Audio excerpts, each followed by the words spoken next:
Goed, nou gaan ek 2 weke weg, en kom ek terug, dan praat ek oor die moeilikste tema wat daar is. So raai wat, ons gaan vanmôre oor geld praat. En ek wil vir julle verduidelik hoekom. Ek wens hierdie kamera was omgedraai gewees, dat julle julle eie gesigte kan sien.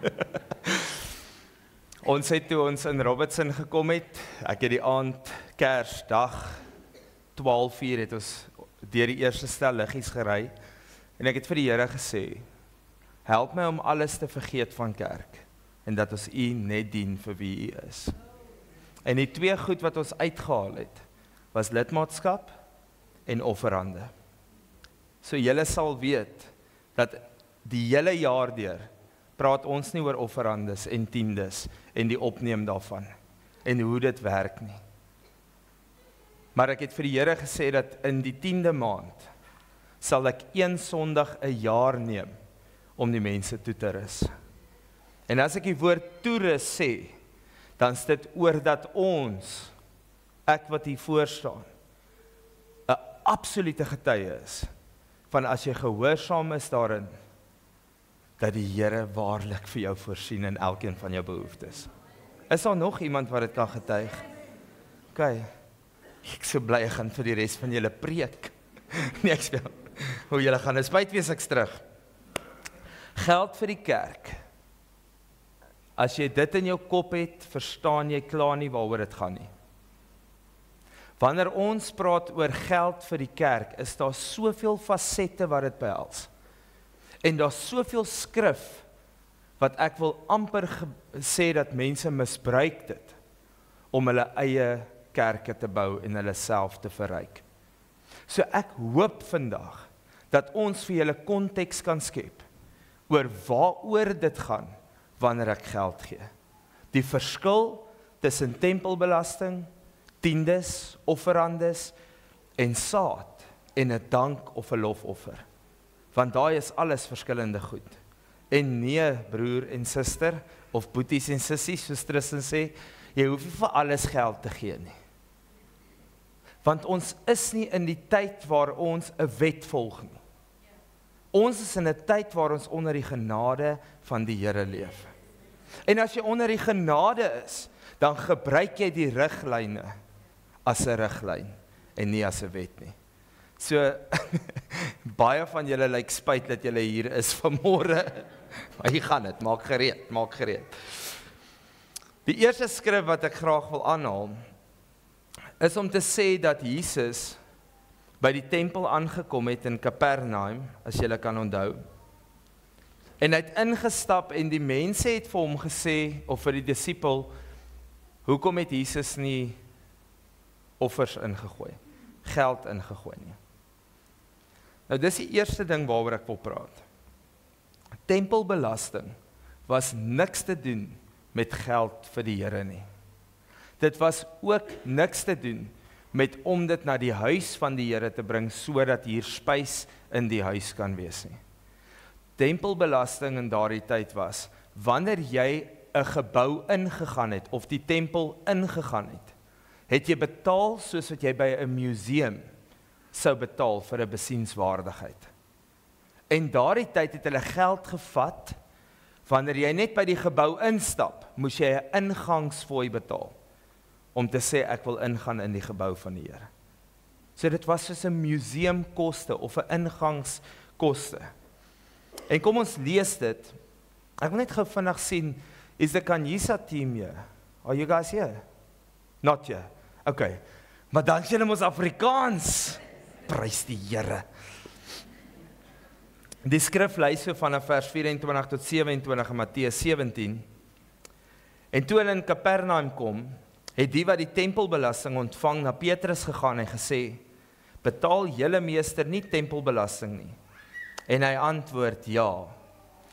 En toe hy in die huis kom, was Jesus hom voor en sê, wat dink jy, Simon? Van wie neem die konings van die aarde tol of belasting? Hoor julle? Tol soos 'n tolhek, ingangsfooi. Wie neem dit van die mense? Van hulle seuns of van die vreemdelinge? En Petrus antwoord hom en sê, van die vreemdelinge. Jesus sê toe vir hom, dan is die seuns mos vry. Maar dat ons hulle geen aanstoot mag gee nie, gaan na die see toe, gooi 'n hoek uit en neem die eerste vis wat opkom, en as jy sy bek oopmaak, sal jy 'n stater kry. Neem dit en gee dit aan hulle, vir my en vir jou. Nou daardie was bekend as 'n drachma. Dit het 2 drachma gekos per persoon om in te gaan by die gebou. Ek het nou die dag saam met Tristan gery, toe sê ek vir hom, 90% van ons geloof is ongelooflik.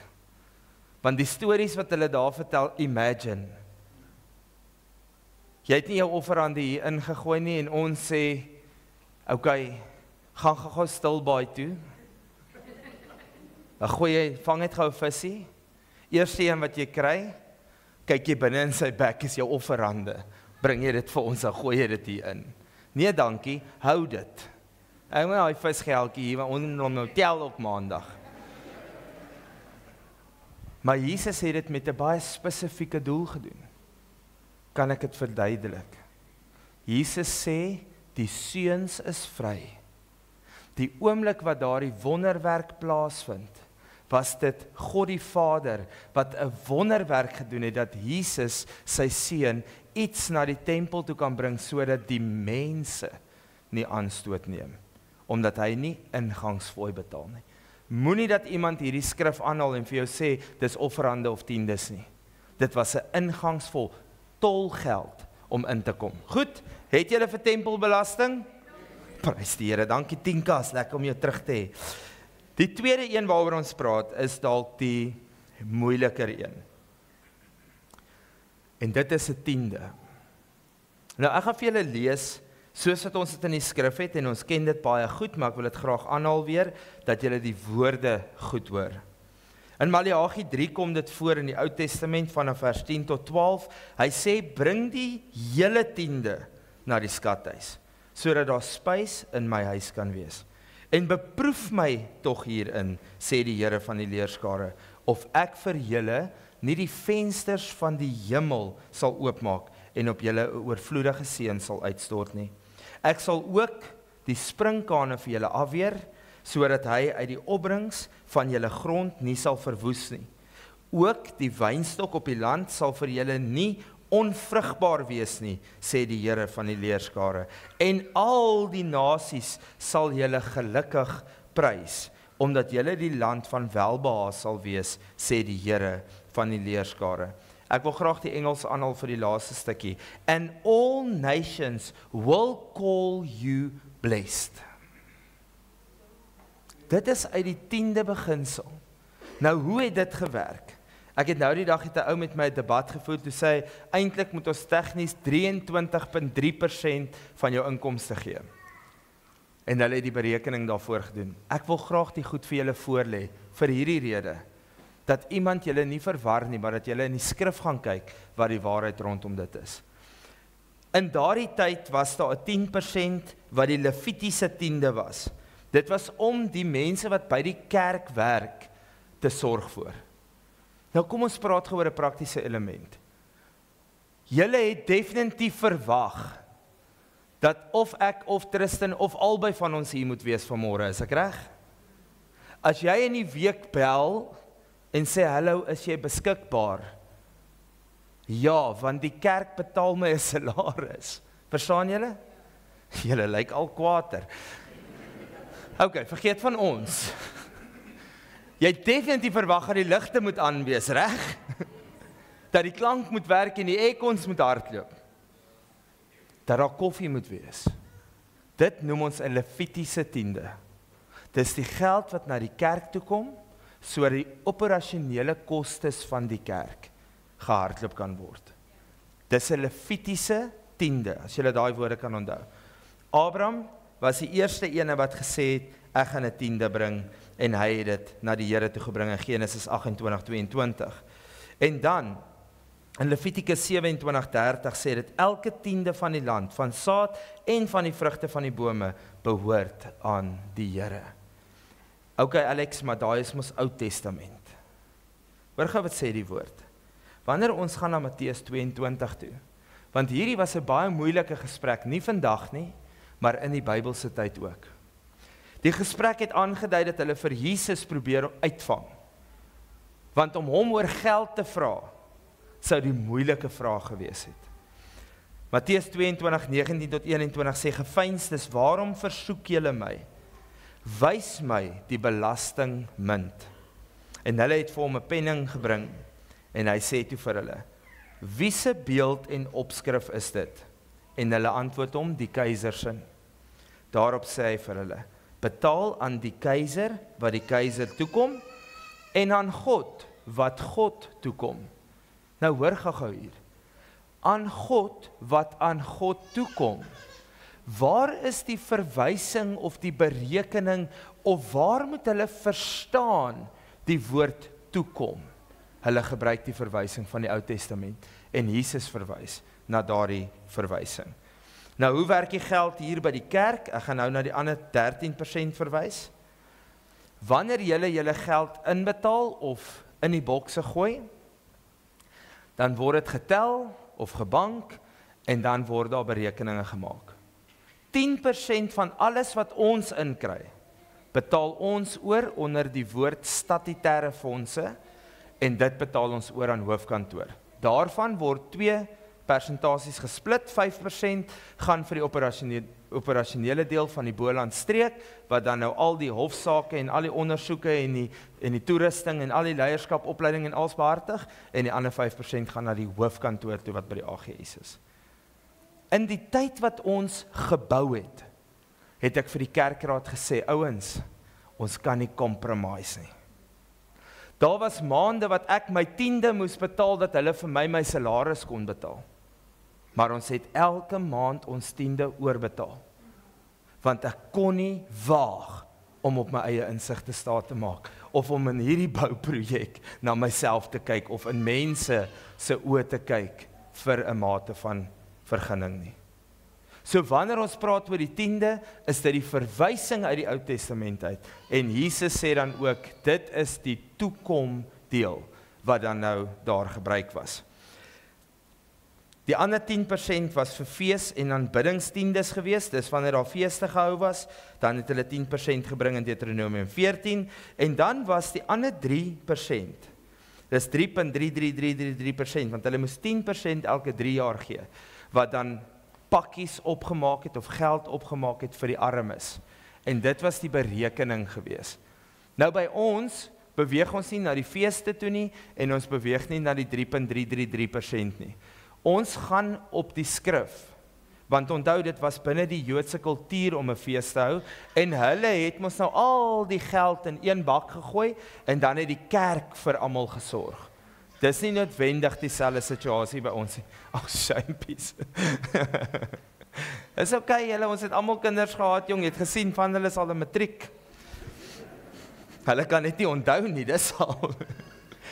So wanneer ons oor tiendes praat, dan sê ek, die kerk is gehoorsaam daaraan, ek is gehoorsaam daaraan, en ek het soveel getuienisse wat ek wil deel. Die Here het nie noodwendig 500.000 rand gegee as ek 500.000 rand vra nie, maar die Here het wel elke dag gesorg dat daar kos in my huis is. En die Here werk snaaks, hy wil ons afhanklik hou van hom. So sodra jy dink, jy vra 500.000 om vry te wees, ag is daar iemand wat sê, Here, as ek net my skip kan inkom, dan gaan ek u dien. Nee, jy gaan nou geld gebruik om naweke weg te gaan. Gaan jy dalk hier by die kerk uitkom nie.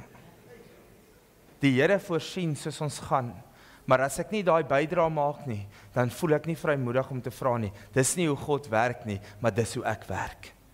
Want dan weet ek het vrymoedigheid om te sê, Here, ek het my deel gedoen, u doen die res.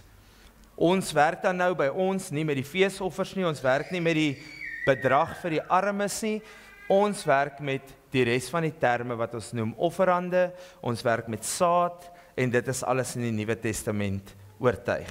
So in die Nuwe Testament sê dit in Lukas 21 vers 1-4 oor 'n offerande, gee en aan julle sal gegee word, 'n goeie maat wat ingedruk en geskit en oorlopend is, sal hulle in julle skoot gee, want dieselfde maat waarmee jy meet, sal weer vir jou gemeet word.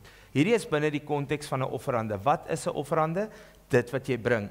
Nou die offerande word baie mooi beskryf in Deuteronomium 16, al 'n verwysing in die Ou Testament. Hy sê niemand mag met 'n leë hand voor die aangesig van die Here verskyn nie.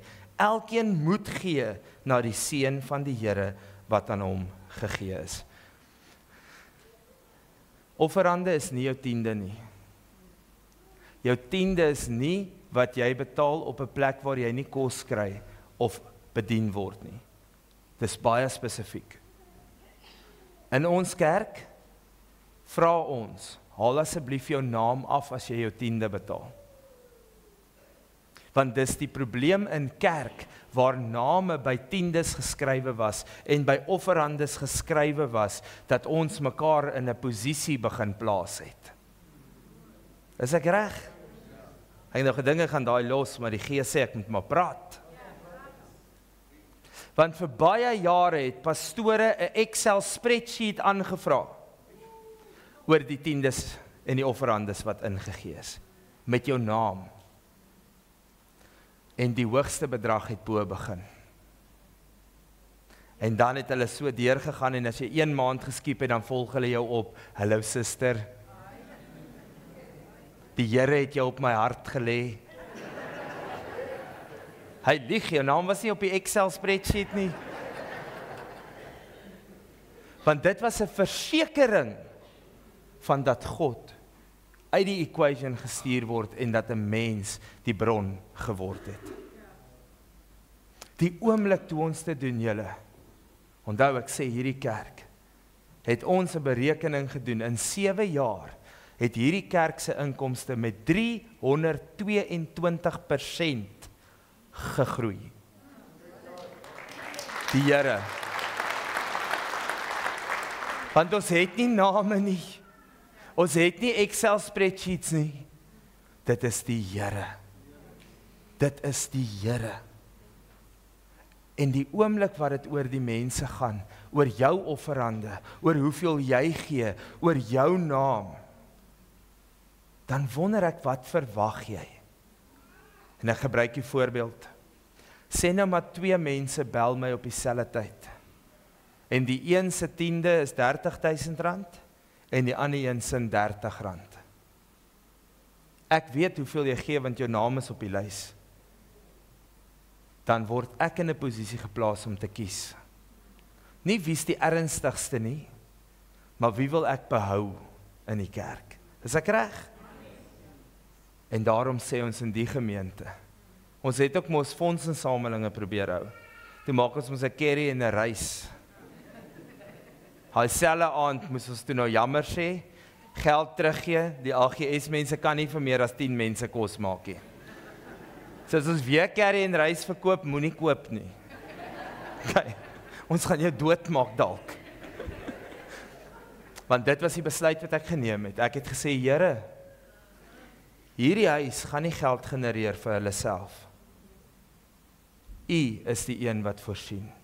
Soos aan die Lewiete gaan u ook aan ons voorsien. En die Here doen. Ons het 'n gemeentevergadering oor 'n kort tydjie, maar ek wil gou hierdie statistiek vir julle gee. Toe ons hier gekom het, en het niks met my te doen nie.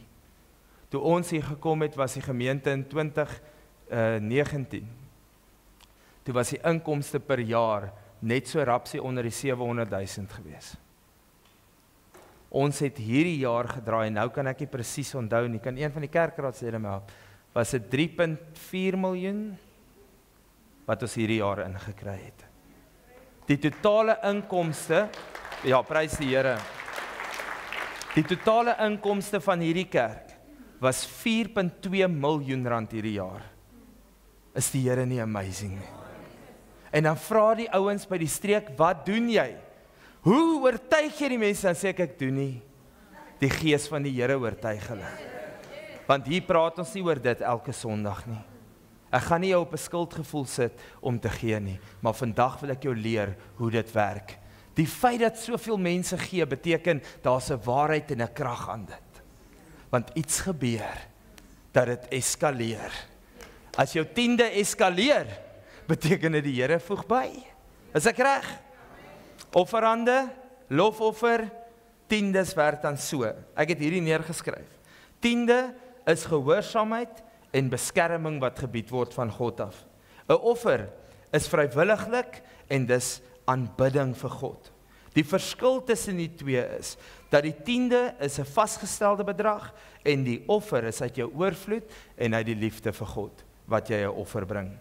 En jy gee nie die geld vir my nie. Ek het nie julle geld gebruik, wat ek uit die boks uitgehaal het om 'n vliegkaartjie te koop nie, okay? Ek verdien 'n salaris soos 80% van julle wat hier sit. Dit is nie aan ons wat jy gee nie. Dis nie aan die gebou wat jy gee nie. Jy gee vir die Here dat sy werk kan aangaan. En as daar groei is, beteken dit die organisasie waarby jy gee, is besig met die regte goed. En dit is die koninkrykswerk. Is ek reg? Amen. Ek wil gou oor saad gesels en dan gaan ons 'n dankoffer en dan is ek klaar. 2 Korintiërs 9 vers 6 tot 11 praat oor die saaiproses en hy sê dan daarso, maar dink daaraan, wie spaarsaamlik saai, sal ook spaarsaamlik maai, en wie volop saai, sal ook volop maai. Laat elkeen gee soos hy hom in sy hart voorneem, nie met droefheid nie en ook nie uit dwangheid nie, want God het 'n blymoedige gewer lief, en God het mag om alle genade oorvloedig oor julle te laat wees, sodat julle altyd in alle opsigte volop kan hê en oorvloedig kan wees tot elke goeie werk.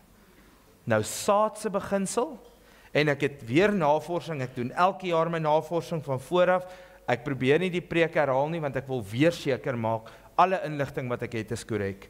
Saad word gesaai vir spesifieke geloofsdoelwitte, so sending, behoeftiges of vir projekte. Dis waarvoor saad gaan.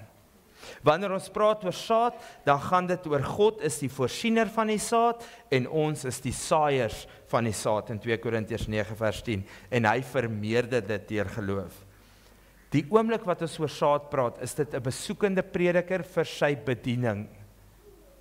As 'n persoon wat 'n bediening het, in persoon, vir jou sê, jy moet jou 10de vir my gee, want ek doen sendingwerk, vra hom die versie. Al wat ek sê, vra hom die versie. Mag ek my 10de gebruik vir hierdie en daai en om die armes pastoor, jy weet, ek doen wat ek moet met my geld, wat ek vir die kerk wil gee, elke, is reg. Solank jy binne die skrif bly. En as jy nie in my gemeente is nie, nog beter, want dan kan jy by jou gemeente gaan bless, want dis waaroor dit vir my gaan. Jy moenie verward raak nie. Saad is geld wat jy gee vir 'n spesifieke doel, vir 'n sendeling, vir werk, vir 'n evangelis. Dis die ekstra wat ons bring om te sê, ons wil jou bless. Hoe werk die saad? It's the multiplication principle. So jy saai in sy bediening in, hy gaan op 'n uitreik, hy bereik 4 miljoen mense, en daai 4 miljoen mense se name kom onder jou naam, wat sê dat jy het in die koninkryk gesaai, gemobiliseer, dat hy die evangelie kon uitdra. Verstaan julle dit so? Johanrey kom weer volgende week, ek gaan ons dit weer so verduidelik, maar dis min of meer hoe die situasie werk. Goed. Dan wil ek gaan na, ons nou al daai goedjies hanteer, 'n dankoffer en ek sluit af daarmee. In Levitikus 7 vers 11 tot 21, hierdie is 'n eenmalige offer, dit is nie wat ons hier doen nie, ons het gewoonlik 'n maand van dankbaarheid of 'n dankoffer gehou, ons doen nie dit nie. As jy so voel in jou hart, kan jy dit doen. En as jy dit by jou kerk kan doen, nog beter. As jy jou dankoffer wil aanwend vir iets, asseblief, doen dit. 'n Dankoffer gaan oor die volgende. Dit staan in die skrif, en dit is die wet van die dankoffer, wat hulle aan die Here bring. En as die offer wat hulle bring, 'n gelofte of 'n vrywillige offer is, want onthou, hulle het lewendige diere gebring, nê? Moet dit op dieselfde dag geëet word. En op die volgende dag, dan kan dit geëet word, dit mag nie, dit moet geëet word op die dag, as hy die offer bring, en op die volgende dag, dan kan dit geëet word wat daarvan oorbly. En as iemand aan iets onreins raak, aan die onreinheid van 'n mens, of aan die onrein dier, of aan enige onrein verfoeisel, en dan eet van die vleis van die dankoffer wat die Here toekom, die siel moet uit sy volksgenote uitgeroei word. Nou 'n dankoffer werk so.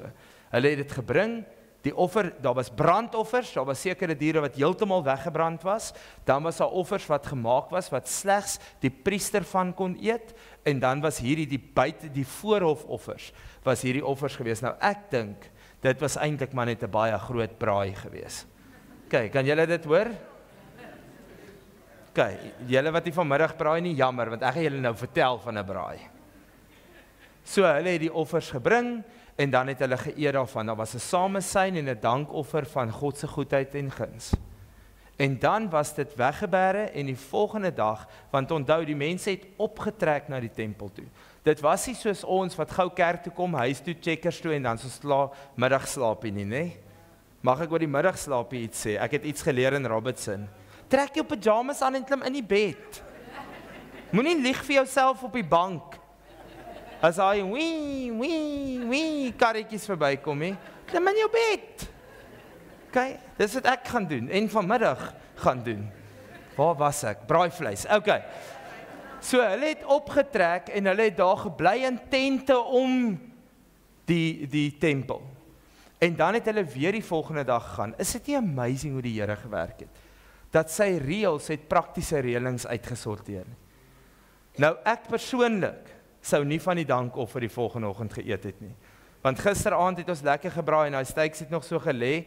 Toe sê ek vir my vrou, vat dit dan, hoef jy nie môre kos te maak nie. Sy kyk sy vir my, sy sê, gaan jy dit eet? Ek sê nee. Nou julle weet oor my wit beddegoed issue, ek eet nie opgewarmde kos nie. Okay, so moenie vir my ietsie bring wat jy gaar gemaak het, en dink die microwave het hom nie, hy doen nie. Okay? Ek sal eerder 'n peanut butter bietjie kan voel hoe julle my judge.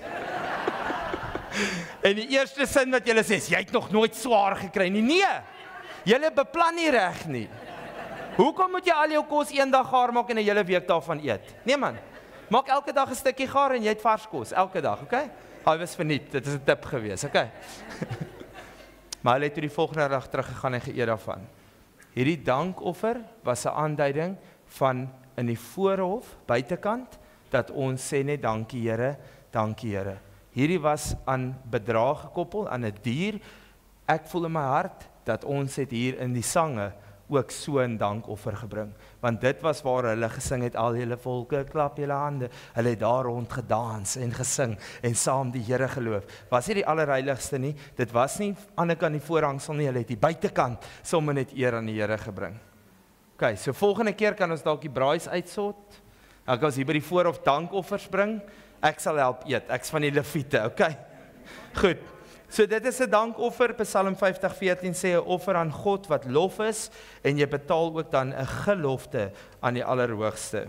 Psalm 116 vers 17 sê, ek sal aan u 'n offer van dank bring. Wil afsluit deur die woord gelofte. Wanneer ons, en jammer nou, hierdie is nou vir die boere storie. Wanneer ons aan gelofte dag dink, is baie van ons baie ernstig daaroor, dat met die slag van Bloedrivier het ons 'n gelofte afgelê voor God, dat ons dit sal aanhou vier. Is ek reg? Vir hom dankie sê sal onthou. Is ek reg? Ag, julle kan maar knik. Wanneer jy byvoorbeeld vir God sê, Here, ek het nodig dat u vir my 'n huis sal voorsien. 'n tipiese dankoffer gaan saam met daai gelofte, wat sê, Here, as u vir my die huis voorsien, dan sal ek vir u 'n offer bring. Of dit 'n numeriese offer by die kerk, of in die dorp, vir die huis, vir die armes, vir 'n sendeling, vir 'n evangelis, waar ook al, ek gaan 'n dankoffer bring, is 'n gelofte wat ek maak, om te sê, as u hierdie doen, dan sal ek vir u dankie sê op 'n bepaalde wyse. En dit is 'n dankoffer. Okay, het julle dit nou? Almal, julle is nou so kwaad oor hierdie geld gepraat, jong. Julle dink nou klaar, wat moet ek nou vandag gee? Is dit nou die dankoffer of waar? Gaan braai hy met my geld? Jy weet nou nie wat aangaan nie. Ek het gebid oor die diens vandag en ek vertrou dat die Here julle oortuig van wat reg is. En ek wil julle nie oortuig om die kerk te verryk nie. Ek wil nie arrogant klink nie, maar ek onthou een Sondag het ek gesê, jy kan jou geld vat en met dit huis toe gaan. Ek staan nie vandag hier omdat ons in die moeilikheid is, of dat hierdie kerk geld nodig het nie. Ons spandeer 65% van ons inkomste. Ons het oor R1 miljoen gespaar hierdie jaar. Ek staan nie hier omdat die kerk desperaat is nie. Ek staan hier omdat die woord van die Here die waarheid vir ons geraak het en ek soek dit vir julle. Ek wil hê dat dit met julle moet goed gaan. Ek wil hê dat die Here moet voorsien in elkeen van jou behoeftes. Ek wil hê dat die Here moet jou klere langer laat hou, moet jou wingerde oppas, moet jou vrug op die lande bring. Ek wil hê dat dit met julle moet goed gaan. Die heel eerste ding wat ek doen, en ek gaan regtig afsluit met dit, is hier op my kop staan minus 10% special.